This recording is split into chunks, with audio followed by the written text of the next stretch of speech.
के लिए आए हुए हैं। ये हमारा क्या है, टिग प्लस आर। टिग का दूसरा नाम GTAW, एक और नाम होता है इसका आर्गन बिल्डर। बहुत लोग बोलता नहीं है कि आर्गन प्लस आर्क, यानी आर्गन और आर्क बिल्डर जो होता है इसके बारे में पूछता है।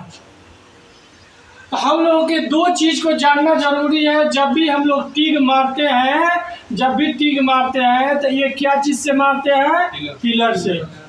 फिलर का हमारा कोड होता है ER70S2 कोड हो गया। अब जितना में थिकनेस अलग है। उसके बाद जब हम लोग आर्क मारते हैं तो क्या मारते हैं, इलेक्ट्रोड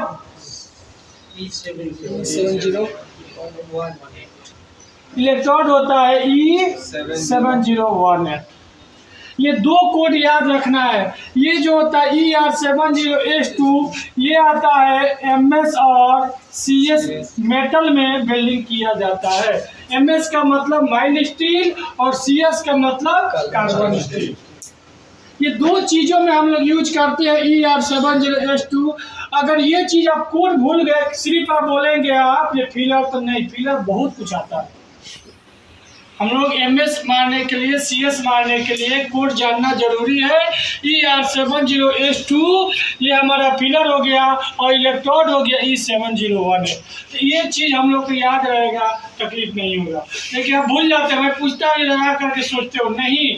मैं डेली जब पढ़ाता हूँ तो इलेक्ट्रोड फिलर के बारे में इसलिए बताता हूँ कि सबसे पहले क्वेश्चन क्लाइंट आपसे यही करेगा कि आप बिल्डर हो, टिग एंड आर्क बिल्डिंग किए हो, तो टिग में कौन सा फिलर यूज किए हो और आर्क में कौन सा इलेक्ट्रोड यूज किए हो।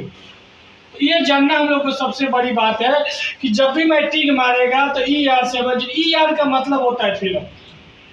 जहाँ दो चीज लिखा हो E और R और E सिर्फ लिखा हो तो इलेक्ट्रोड हो गया।